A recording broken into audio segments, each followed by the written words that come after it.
I was just a few months away from graduating in archaeology when the invitation arrived. A short, straightforward message, but laden with promises that seemed to ignite something deep within me. A renowned archaeologist, Dr. Marcus, had discovered a recently revealed tomb in the depths of a forgotten desert, somewhere remote in the Middle East. The opportunity was too tempting to be real. Being invited to such a significant excavation, especially before even finishing my degree, was a privilege that many of my peers would never achieve, not even in their wildest dreams. In that moment, excitement consumed me, an uncontrollable wave of euphoria, as if simply being involved in this discovery was the crowning achievement of my short career. I could hardly believe this was happening to me. But looking back now, I realized that the exhilaration, too intense to be solely mine, was the first warning sign that something was off. It was an overwhelming feeling, almost supernatural, as if the excitement was a breath, a manipulation coming from something far beyond me. Something invisible yet present was guiding me toward the unknown. The weeks following the invitation were a whirlwind of preparations and goodbyes. My family, predictably, was anxious, worried about the dangerous fate I had chosen. I had always been the most fearless one in the house, the daughter who didn't fear the unknown, who faced challenges with a mix of courage and impatience. When I finally boarded the plane, I felt invincible, as if nothing could go wrong, as if this journey was not just my greatest adventure, but the turning point of my life. And indeed, it would be, but in a way I could never have imagined.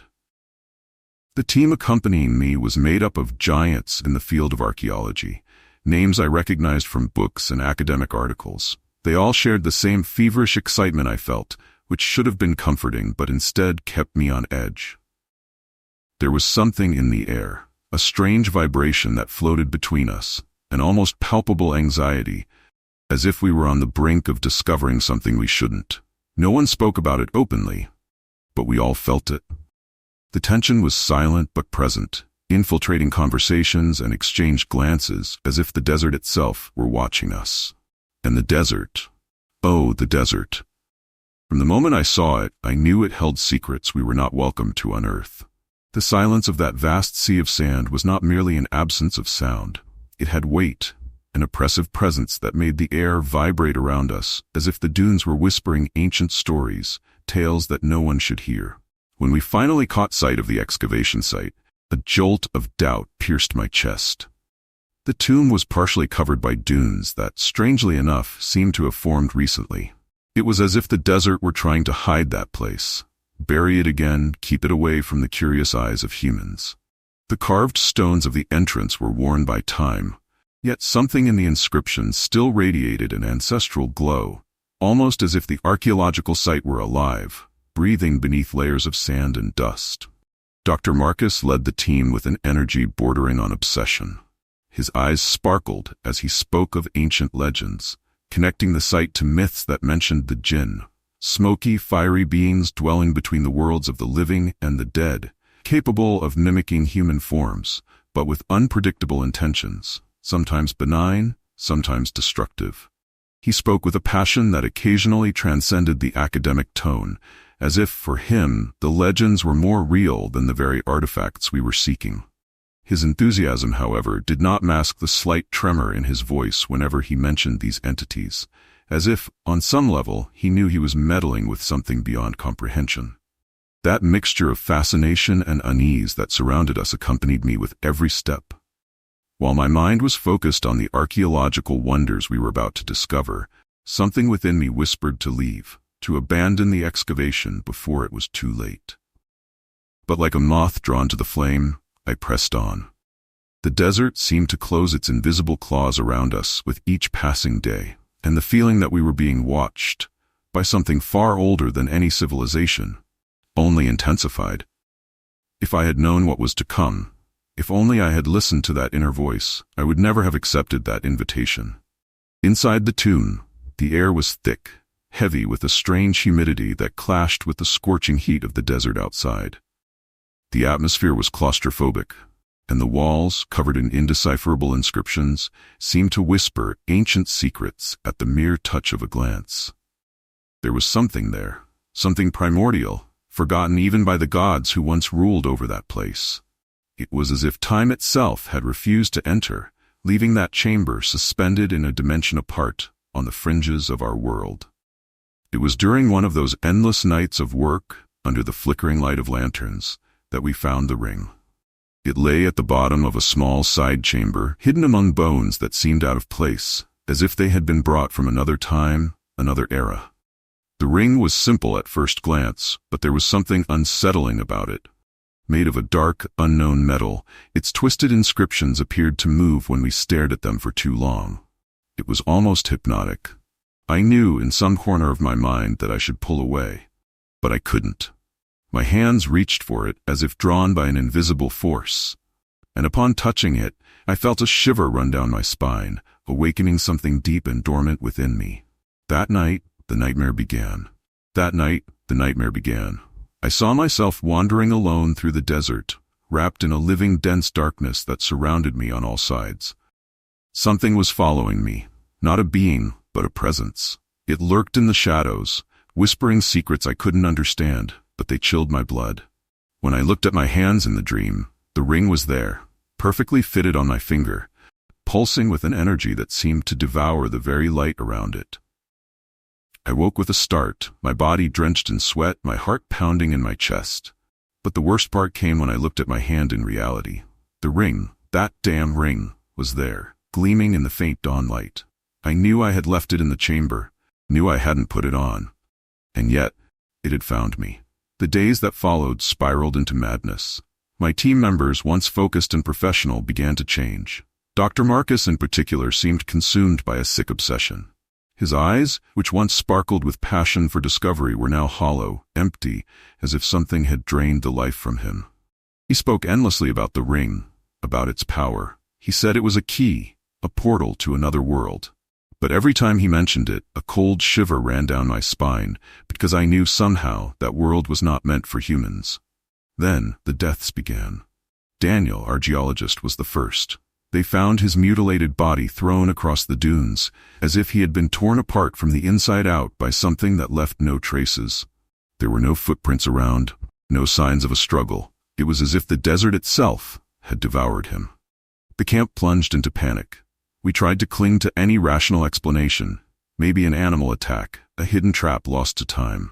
But deep down, we all knew something else was at play, something beyond what we could comprehend or explain. But I knew more. The nightmares became constant. Every time I closed my eyes, I saw my friends' faces twisted, distorted into something monstrous, while the ring shone on my hand, as if it were alive. The voices that had once only haunted my dreams began to whisper during the day, subtle, malicious whispers that mingled with the desert wind. They promised power, ancient secrets, but they also whispered threats I dared not decipher. Even without understanding the words, something in me knew that the end was coming. I tried to get rid of the ring. I buried it deep in the desert, threw it into the farthest dunes I could reach. But every time I woke up, it was back on my finger, like a curse that couldn't be broken. The despair I felt at that moment was overwhelming. A brutal truth hit me. I was trapped.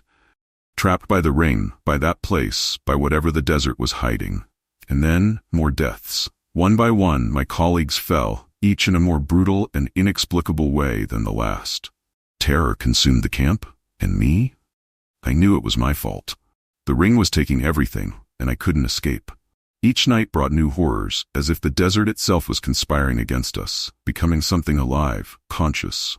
We were the intruders, naive and arrogant, daring to uncover secrets that should have remained buried. With each death, something around us changed. The air grew denser, almost solid, as if pressing against our bodies, suffocating every breath. The sand, once lifeless, now moved on its own, forming strange symbols around the fallen bodies, patterns I couldn't understand, but that seemed to hold meaning for the desert. What terrified me the most, though, were the eyes. Before they died, everyone's eyes became vacant, lifeless, like Marcus's. And I knew that time was running out for me. Driven by desperation, I began frantically searching through Marcus's notes, scattered all over the camp. He had recorded every discovery, every symbol found in the tomb, like a man possessed. In the midst of his chaotic scribbles, I finally found the truth. The ring wasn't just a rare artifact. It was a prison. It contained an ancient and powerful entity, a Djinn. That being had been trapped for millennia, waiting for the exact moment to be freed, and I, with my curiosity and ignorance, had been the channel for its release. The nights that followed were psychological torture. In a final act of desperation, I tried to destroy the ring, believing that it might end the nightmare. I lit a bonfire in the middle of the camp and, with trembling hands, threw the ring into the flames. But instead of melting, it began to glow, radiating a red light so deep it seemed to pierce through the darkness of the desert. The air around me warped, as if reality itself was bending, and then he appeared. His presence was immense, a figure cloaked in shadows and fire, with a vaguely human shape, but an aura that seemed to belong to something far beyond our world. His eyes were wells of infinite darkness, so black that looking into them made me feel as if I were falling into an endless abyss. When he spoke, his voice didn't just come through my ears. It resonated inside my mind, reverberating with an overwhelming force. "One wish, Lara. I will grant you one wish in exchange for my freedom." I knew I shouldn't trust him. Every part of my instinct screamed for me to run, to resist. But desperation, oh, desperation made me yield. I was utterly alone, surrounded by death and emptiness. All my friends were dead, and I knew my own death would come soon. So, in a moment of weakness, fear, and agony, I did what he asked. I wished. I wished for my friends to come back to life. But the Djinn, like all creatures of the underworld, twisted my words with a cruel smile. They returned, but they were no longer the same. Their bodies, still pulsing with life, had lost all trace of humanity. The expressions I once knew were now distorted by an insatiable hunger for violence. The Djinn, this malevolent entity, had transformed my friends into monsters, twisted creatures thirsty for blood. And now their eyes, devoid of any compassion, were fixed on me. They wanted to devour me. I ran, feeling the hot sand burning beneath my feet, desperation growing with every step. The desert felt like a cruel stage for this hunt, a place that once seemed vast and imposing, now oppressive, almost alive, as if it conspired against me. Behind me, my friends pursued, their raspy voices laden with a demonic echo, distorting my name. Each time one of those voices sliced through the air, a chill raced down my spine, and my heart hammered so fiercely it felt like it might tear through my chest. The horizon, once a promise of freedom, now became an impassable boundary. It was as if the desert was closing in around me, its dunes rising and falling, creating invisible walls, turning the landscape into a labyrinth of sand and death. The suffocating heat mixed with fear made my breathing shallow and painful, and with every second that passed, the hope of escape dwindled. And then, the truth hit me like a cold dagger to the soul. A revelation so brutal, it nearly made me stumble. I had never left the tomb. From the moment I touched the cursed ring, the Djinn had ensnared me in a web of illusions. All this time I had been trapped in a false reality. I, manipulated, deceived, had been the author of the deaths I mourned so deeply. The hands that shed my friend's blood were mine, while the Djinn lurked, laughing in the shadows of my own mind. His presence was a silent chain guiding every movement of mine, every fatal decision. Guilt, horror, crushed my chest, suffocating me as I ran aimlessly. What seemed to be an external chase was, in truth, the most perverse of all tortures. The hunt within my own consciousness. The desert, now, was merely the backdrop for an endless nightmare from which I could never wake. I had already died long before my friends. When the authorities finally found me, wandering aimlessly, with wide, empty eyes, they thought I was insane.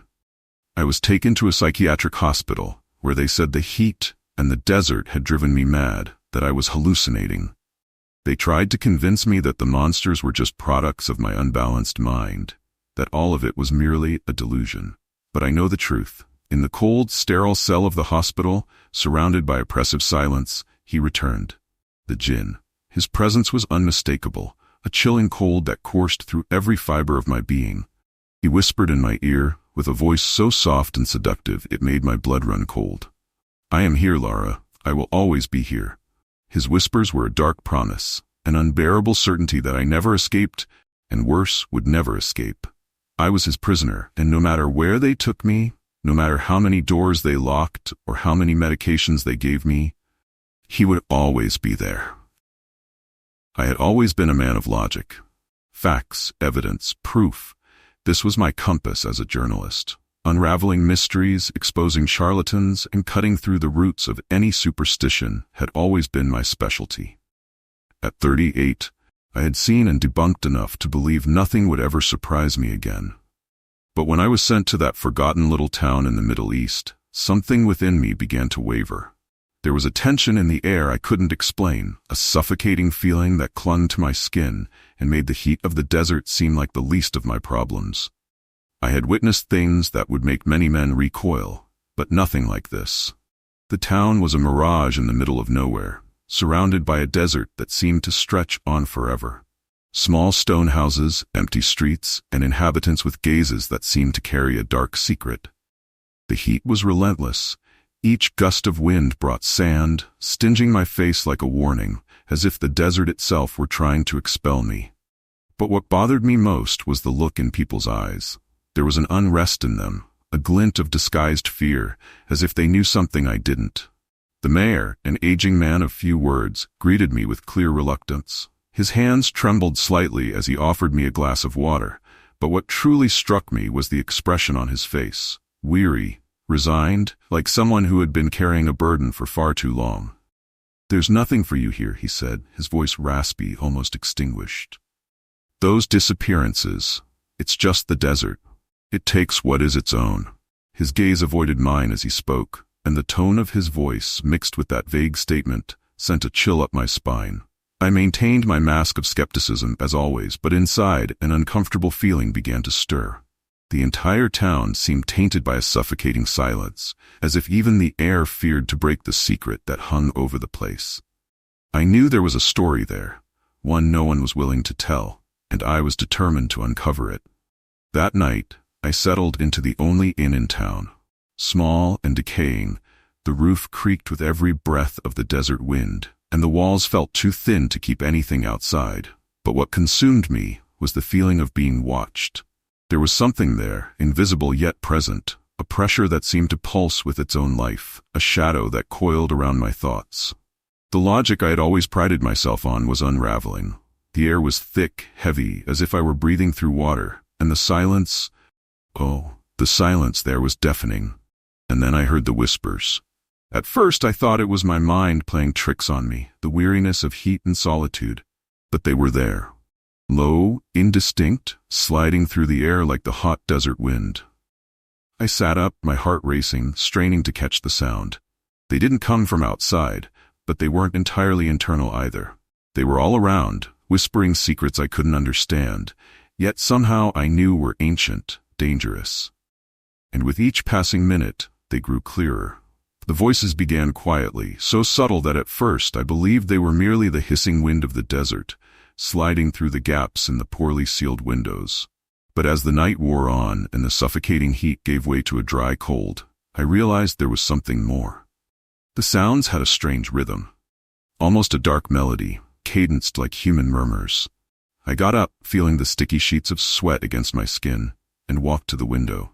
Outside, there was nothing but the relentless darkness of the desert and the dying lights of the town on the horizon. "Who's there?" My voice sounded strange, breaking the dense silence. Nothing, no response, just the unfathomable void of the desert.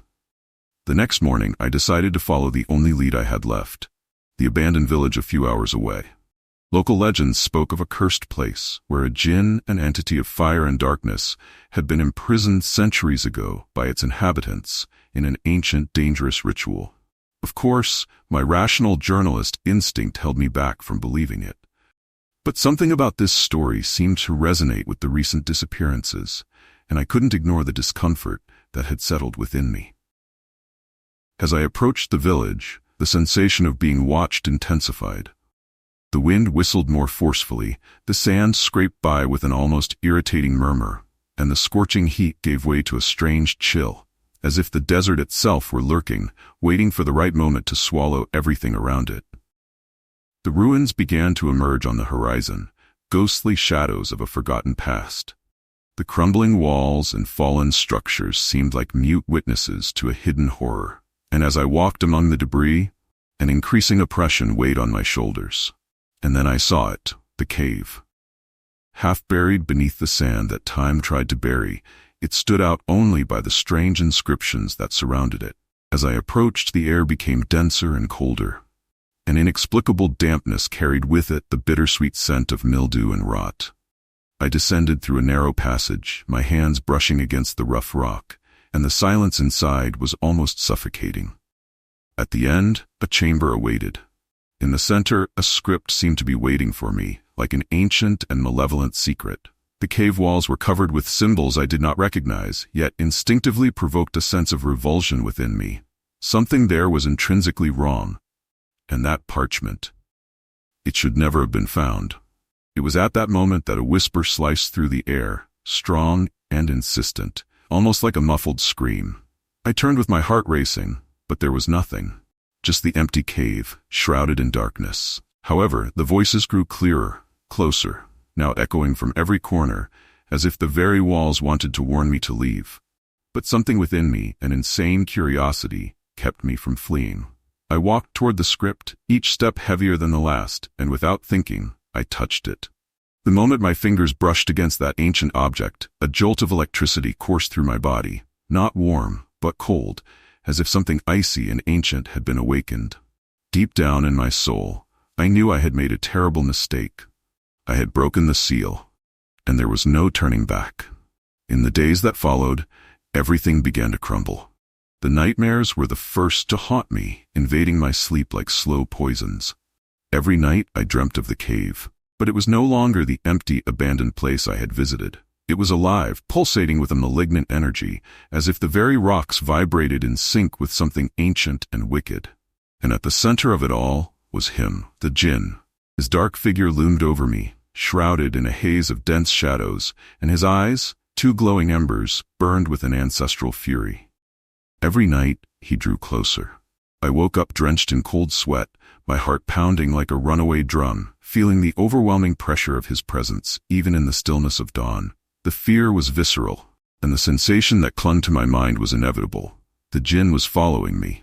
He was no longer confined to the cave or my dreams. He had crossed the barriers of reality. Every time I looked in the mirror, something inside me trembled. My reflection, once an anchor of my rationality, was changing. My eyes, which once held unshakable confidence, now seemed to lose their luster, their vitality. I was no longer the same.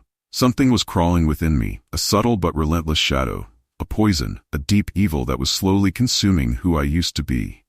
Then the disappearances began. One by one, the few townsfolk vanished, leaving behind only scenes of brutal death. Bodies mutilated, torn apart so grotesquely that there was no way to apply any logic. The desert, once quiet and indifferent, had become the stage for a massacre. Each corpse was a reminder that the Djinn was playing with me, manipulating the pieces with cruel precision. I tried to investigate, as any journalist would, seeking an explanation that could rescue me from the growing madness.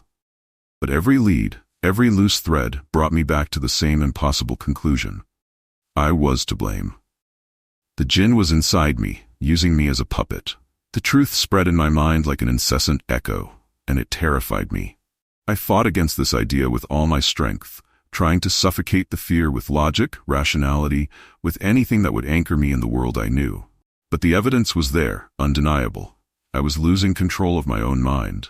The voices, once just vague whispers, now followed me wherever I went, relentless. They were no longer distant noises, but clear words laced with poison, instigating, provoking, always urging me to give in. And deep down, I knew. I was on the brink of something much worse. Something that could consume me entirely. The Djinn wanted not just my mind, he wanted my soul. It was then that I discovered the truth. My investigation led me to the forgotten records of the town, hidden in the dusty basements of the municipal library. Among aging scrolls and texts that barely withstood the passage of time, I found something I wasn't prepared to discover: the history of my own lineage. I, Ricardo, the skeptic who always scoffed at legends and curses, came from an ancient line of Djinn summoners. My blood carried a dark legacy connected to that malevolent entity for generations. And the Djinn I had freed, he was waiting for me. Not by coincidence, not by chance. He had been waiting for me for centuries. I was the last descendant. The ritual my ancestors had begun to imprison him had never been completed. They sealed the Djinn, Yes, but left a gap, a lost link. And that link was me. The perfect vessel he had awaited for countless ages. The revelation hit me like a mortal blow. How could someone who always prided himself on being guided by logic ignore what was right before his eyes? My destiny was not a coincidence. It was a trap, woven through time by a force I could never control. I tried to resist. I even thought about ending it all, sacrificing myself to prevent the Djinn from taking total control of me. But he was cunning. Always a step ahead, silently laughing at my futile attempts. Every time I tried to take charge of my own fate, an invisible force pulled me back, ensnaring my mind and body in its will. The Djinn didn't want my death. He wanted something far crueler. He wanted my life, my soul, my body. He wanted me to be the vehicle of his destruction, a harbinger of chaos, spreading it throughout the world. And then, one night, I gave in. When I opened my eyes that dawn, something had changed.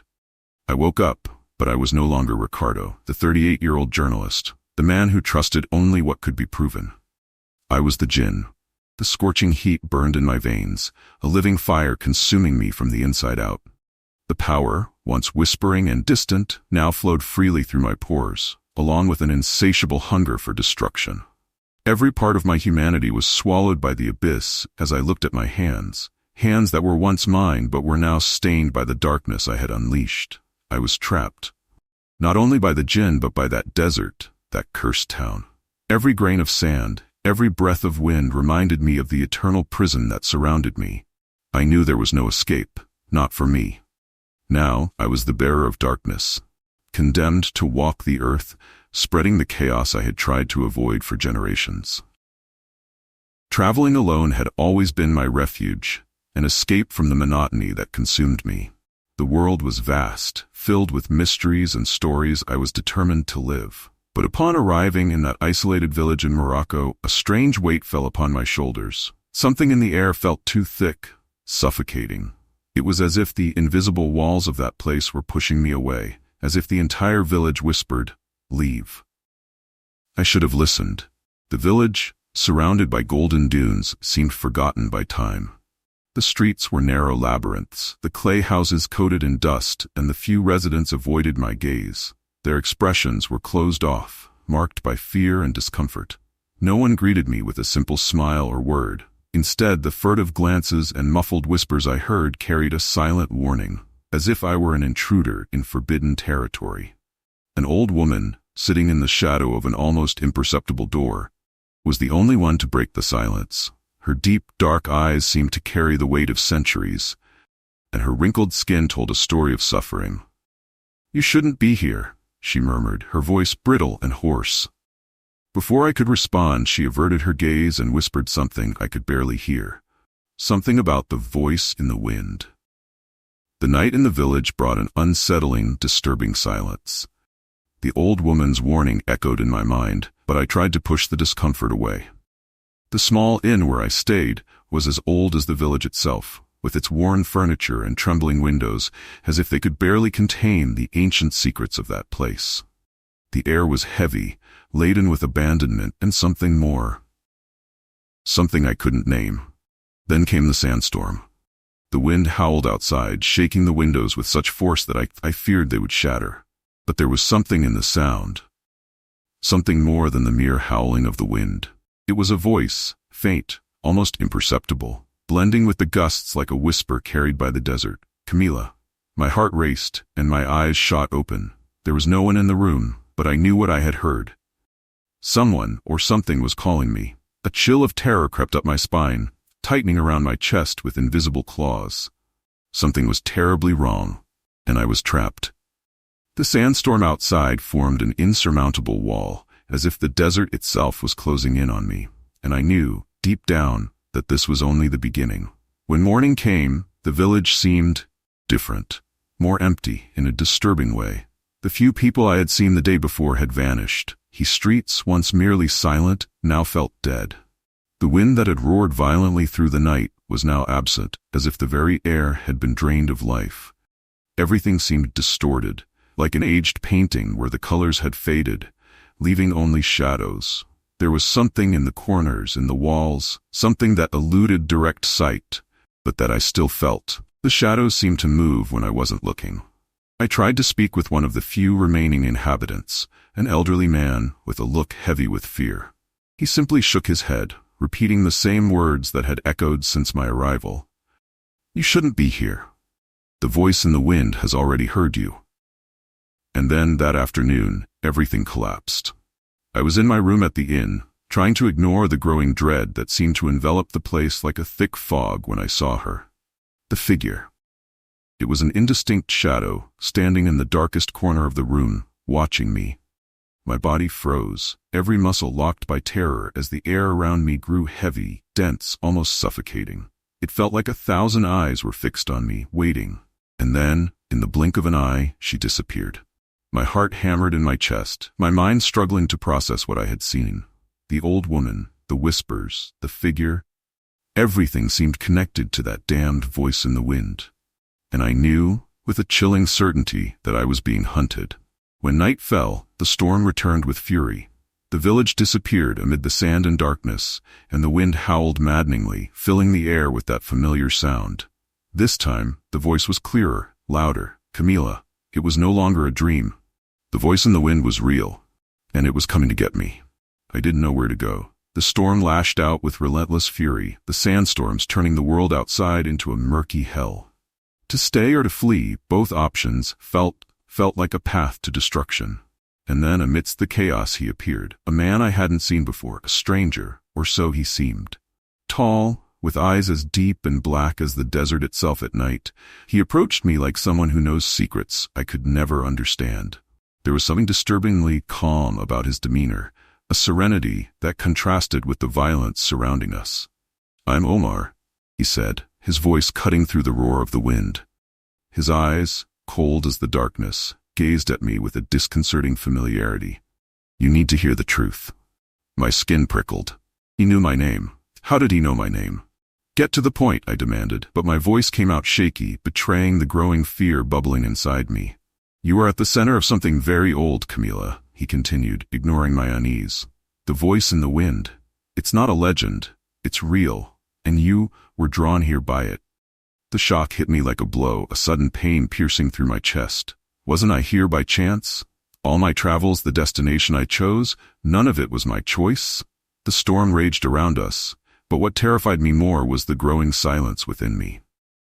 "For centuries, the villagers here tried to summon a Djinn," he began, his eyes never leaving mine for a second. "An immensely powerful entity, a force to protect the village, but the ritual failed. The Djinn was released, but not as a protector.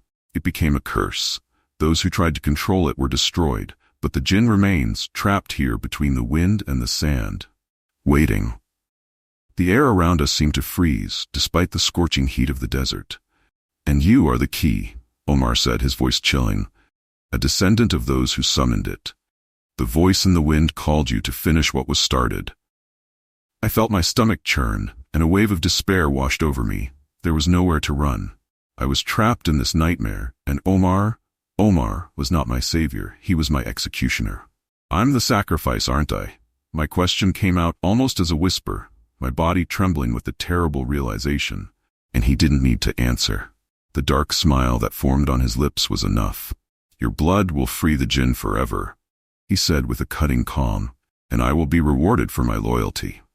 Omar led me to the center of the village, where the last remaining inhabitants had gathered. They were no longer people, they were shadows, marked by terror, their empty eyes reflecting a haunted resignation. I felt despair grip my heart like a claw.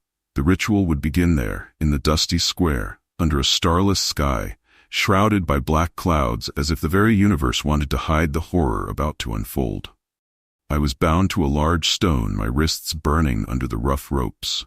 The wind howled louder, Omar's words drowned out by the growing fury of the storm, but their meaning was clear. I was about to be delivered to the Djinn. The shadows around me moved restlessly, and then I felt something. The Djinn. It was there, a living, pulsing presence, slithering through the sand and the wind, waiting to be freed. "Camila." The voice in the wind called to me again, now clear and undeniable. But at the moment when everything seemed lost, something stirred inside me. A power I didn't know I had awakened, growing within me like a flame hidden deep in my chest. Omar's words, the curse, the Djinn, it all made sense now. I was not just a victim. I carried in my veins the legacy of those who invoked the Djinn, and with that came the power to banish it. With one final effort, I channeled that power. The wind shifted direction as if I were controlling it.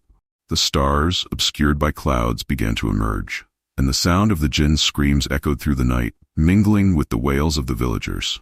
The wind rose in a furious whirlwind, dragging the Djinn back into the depths of the desert, sealed once more, perhaps forever. But the price was high. My body shattered, my mind splintered, and now as the storms haunt that place again, the wind carries my screams. I have become the new voice in the wind, forever trapped in the curse that once called to me. As a history teacher, I never thought ancient legends were more than folklore, stories told to entertain or teach, laden with metaphors and lessons. But the irony of life is that, over time, I became haunted by a disquieting fascination with these myths. Perhaps it was the monotony of the classroom, or the very nature of those who study the past, an insatiable quest for forgotten mysteries. And so I found myself, in the company of my young students, leading an expedition to the mountains of Jordan. We were in search of traces of a lost Nabatean city, its ruins echoing silence and desolation, surrounded by a barren landscape where the passage of time seemed insignificant. The dry heat weighed heavily on us, and the students, still young and eager, followed with a mixture of nervousness and awe. The mountains around us rose like ancient sentinels, watching our every step. The wind, once a soothing breeze, now seemed to whisper things we could not understand, as if the very stones were watching us. It was Lucien, one of the most curious in the group, who first noticed something amiss. While we rummaged through a semi-destroyed cave, he found something partially buried. A golden lamp, covered in sand and time. His eyes sparkled with the excitement of finding a relic. "Professor, what do you think this is?" he asked, his voice filled with anticipation. "Perhaps an ancient artifact," I replied, trying to rein in my own enthusiasm. "Don't touch it yet, it might be fragile." But Lucien, with the recklessness of youth, already had the lamp in his hands, brushing off the dust with a distracted gesture. And it was in that seemingly harmless motion that our fate was sealed. The air around us shifted. It grew thick, suffocating, as if something invisible had awakened with Lucien's action. The wind, which had been a gentle breeze, seemed to pause for a second, as if the world was holding its breath. Something had been unleashed. When we emerged from the cave, the sunlight seemed different, dimmer, filtered through a darkness that shouldn't have been there. The wind that had once refreshed us now carried a whisper, almost imperceptible, but constant. My students, preoccupied with the day's discoveries, didn't notice the change. But I, already familiar with the weight of stories that history often conceals, felt something sinister growing around us. As night fell, we set up camp near the ruins. As the desert heat faded, replaced by a biting cold, I sat around the campfire with the students, telling stories of the Nabatean civilization. But every word that left my lips was accompanied by a growing sense of unease. What was in that lamp? What had Lucien awakened? The shadows dancing around the fire seemed longer, heavier. It felt as though we were being watched. The first night brought something more than cold and fatigue. While my students slept, I was awakened by a sound. At first, I thought it was the wind, but I soon realized it was a voice. It whispered my name. I got up, my heart racing, and looked around. The shadows seemed to move on their own, and the wind howled, but not as it had before. Now it carried a tone of menace. "Giulio." The voice was almost gentle, yet laced with a palpable malice, as if something invisible was lurking, toying with my mind. Suddenly a scream tore through the silence of the night. "Lucien." I ran toward him, my other students awakening, terrified by the sound. When I found him, he was standing still, frozen, his eyes wide, his breathing heavy. "Lucien, what happened?" I asked, shaking him by the shoulders. He didn't answer right away. He only stared at the horizon, pointing with trembling fingers. "He's out there, Professor. He's watching us." The next morning, Lucien was unrecognizable. His eyes were vacant, as if something inside him had been ripped away. The boy who, until the day before, had been full of curiosity was now lost in a disturbing silence, always looking back as if fearing something was pursuing him. But the real nightmare began shortly after. As we explored more of the ruins, Clara, one of my most dedicated students, simply vanished. One moment she was with us, and the next she was gone. We searched for hours, calling her name until our voices cracked, but all we received was the distorted echo, accompanied by the wind that now sounded more like a distant, sinister laugh. It was as if the desert itself had swallowed her whole. Fear began to consume the group. My students were terrified, and I, powerless, tried to maintain control. But at night the laughter returned, accompanied by whispers that seemed to come from all corners. Giulio, Giulio. The shadows around the fire stretched in impossible shapes like hands trying to reach us. I was on the brink of madness. Something or someone was watching us. Something that Lucien had unleashed in that damned cave. And I knew with a terrible certainty that the worst was yet to come. It was only when Lucien collapsed, screaming that he could see the shadow watching us, that the truth began to reveal itself in all its cruelty. As I tried to calm him, his words flowed like a turbulent river, revealing a dark desire, something he had wished for on the fateful night he rubbed the lamp. He wanted to be different. He craved something greater, more impressive. But now the Djinn was toying with all of us, corrupting our thoughts and turning our desires into agonizing nightmares. As Lucien screamed, the puzzle began to piece itself together in my mind. The Djinn didn't just grant wishes, it distorted reality itself. That whisper, those ethereal shadows, all part of a cruel game, a trap carefully woven through time. Clara wasn't just missing. No one was. It was all an illusion, a cruel mirage created to destabilize us, to tear me apart. And it was then that the truth hit me, like a devastating wave. I was responsible. I had been manipulated from the very beginning, from the moment Lucien found that lamp. The Djinn was playing with me, using my own desires and fears against me. The students were never in real danger. They were merely trapped in a nightmare, carefully orchestrated by the entity. Destroying the lamp was the only way to end the Djinn's torment, but the price to be paid was exorbitant. When the lamp crumbled in my hands, the illusion that surrounded us fell apart like a house of cards. My students were alive, but the marks of the experience would remain etched in their souls, invisible scars that would never heal. And I, as their teacher, was the one who paid the highest price for it. I spent the rest of my life haunted, not only by visions of the lost students, but by the certainty that somehow the Djinn was still there, lurking in some dark corner, waiting for another chance to strike. In the solitude of nights, when the wind whispers my name like a distant echo, I remember that there are forces in this world that cannot be understood, only feared. And I, Giulio, know that I was the fool who unleashed one of them, without grasping the true cost of that freedom. I was exhausted. The responsibilities of the company had drained me of every last bit of energy. I lived for work, rushing from meeting to meeting, accumulating deadlines like heavy stones in a bag dragging behind me. Finally, I realized that if I didn't take a break, my body would simply give up. It was in that moment of desperation that I stumbled upon the advertisement for the hotel in the desert. A breathtaking landscape, the kind of place where silence is absolute and time seems to stand still. It was exactly what I needed, a refuge, an oasis of tranquility amid the chaos I had become. The hotel seemed like a luxurious dream, isolated, far from the hustle and bustle of urban life that consumed me. In the photos, the desert dunes stretched to the horizon, golden under the sun and silver under the moon, seemingly inviting the soul to a well-deserved rest. There was something almost supernatural about those images, something that drew me in with a strange, hypnotic allure.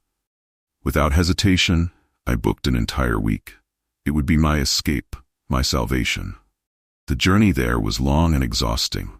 The suffocating heat of the desert proved more intense than I had imagined, and the car that carried me to the hotel creaked as if it were about to fall apart at any moment, struggling against the sandy terrain. But when I finally spotted the building in the distance, I felt a profound sense of relief. It was an oasis of white stone and glass, a modern structure rising in the middle of nowhere, surrounded only by vast expanses of sand that seemed to dance in the wind. The reception was warm, but there was something peculiar in the air. The woman at the front desk watched my every move with an exaggerated attention, and the smiles the staff offered me had a touch of artificiality, as if there were a hidden tension beneath the surface. "Welcome, Mrs. Claudia. We are very happy to have you with us," said the manager, a tall, pale man with eyes that seemed too dark for his thin face. He handed me the room key, with a smile that was too wide to be comfortable. The room was impressive, with panoramic windows that offered a sweeping view of the desert. The sunset painted the sky with vibrant colors, and for a moment I felt that I had made the right choice. Exhausted, I flung myself onto the bed and fell asleep quickly, lulled by the absolute silence surrounding me. On the first night, I woke up with a start in the middle of the night, my heart racing, unsure why. The room was plunged into darkness, except for the faint light of the moon filtering through the curtains. A sepulchral silence reigned, but a heavy feeling hung in the air, as if I were not alone. I tried to fall back asleep, but my mind was alert, anxious. That's when I heard a distant sound, almost imperceptible. Whispers. It wasn't the wind, it was several voices murmuring at once, muffled but insistent. I sat up in bed, my heart pounding as the echo of my own fear filled the oppressive silence. The next morning, during breakfast, I observed the other guests. There were few people at the hotel, which seemed strange given the size of the place. An elderly couple whispered to each other, casting furtive glances around as if they were discussing something they didn't want anyone to hear. A middle-aged man sat alone, eating leisurely, but his eyes were vacant, as if something inside him were broken. And a young woman, who appeared to be a staff member but wore no uniform, watched everything with a distant expression. I decided to explore the hotel during the day, trying to distract myself from the events of the previous night. I walked through the luxurious corridors, admiring the architecture, but as I moved, I began to notice small details that didn't quite add up. Sometimes the hallways seemed longer than before. Sometimes the doors appeared to be in different places. It was subtle, almost imperceptible, but enough to make my skin crawl, a growing sense of discomfort. As I walked, I stumbled upon a closed wing of the hotel. It was surrounded by maintenance tape, but there didn't seem to be anyone working there. Curiosity overtook me, and without thinking twice, I stepped past the tape and entered. The hallway was dark, poorly lit, and the air was much colder than in the other areas of the hotel. A chill that defied the scorching heat of the desert. It was then that I saw something that made me stop in my tracks. At the end of the corridor, a partially open door let out a faint light, and for a second, I swear I saw a shadow move inside. My instinct screamed for me to turn back, to run, but my curiosity was stronger. Pulling me forward like a magnet, I walked toward the door, my heart racing, pounding in a frantic rhythm. Inside I found a small room, seemingly empty except for a table covered in dusty papers. In the center of the table, an object stood out, an ancient golden lamp, covered in dust, with almost invisible inscriptions in the dim light. That shouldn't have been there. Something about the object repelled and attracted me at the same time, as if it held secrets that should remain hidden. In the following days, things began to intensify. The nighttime voices became more frequent, and the other guests started to act even stranger. The elderly couple who had once whispered now completely avoided eye contact with me, and the middle-aged man no longer left his room.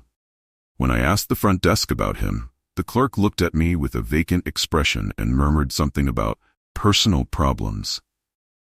Everything was becoming absurdly wrong, like a puzzle where the pieces moved with every moment, and I couldn't find a logical exit.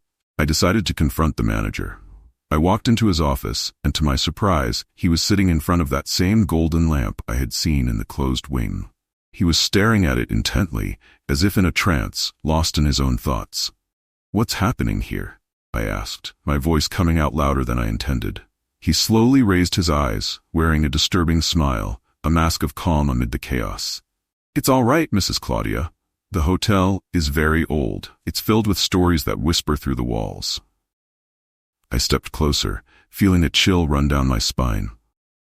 "What are those voices at night? And why does it seem like the hotel changes every time I look at it?"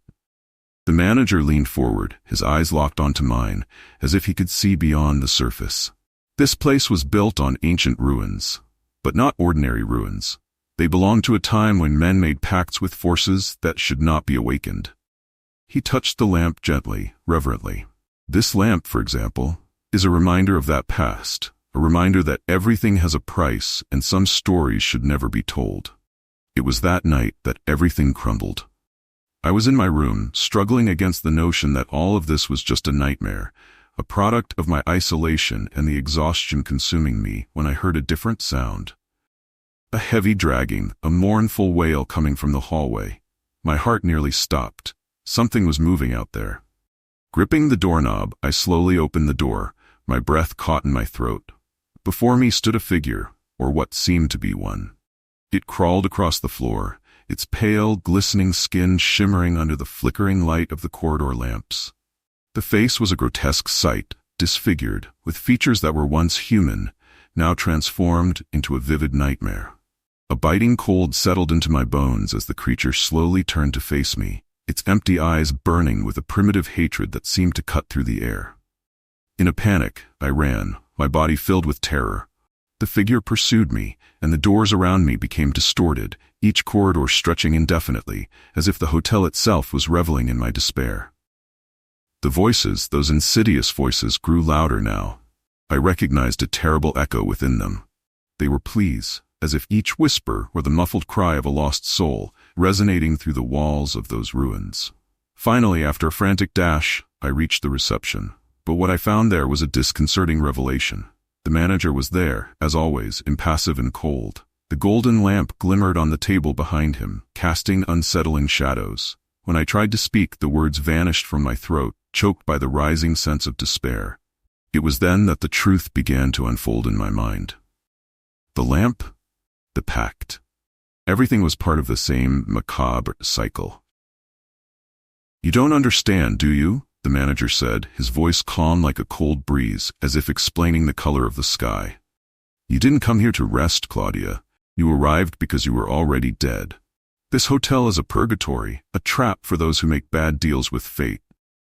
Denial fought within me, but the pieces finally fell into place.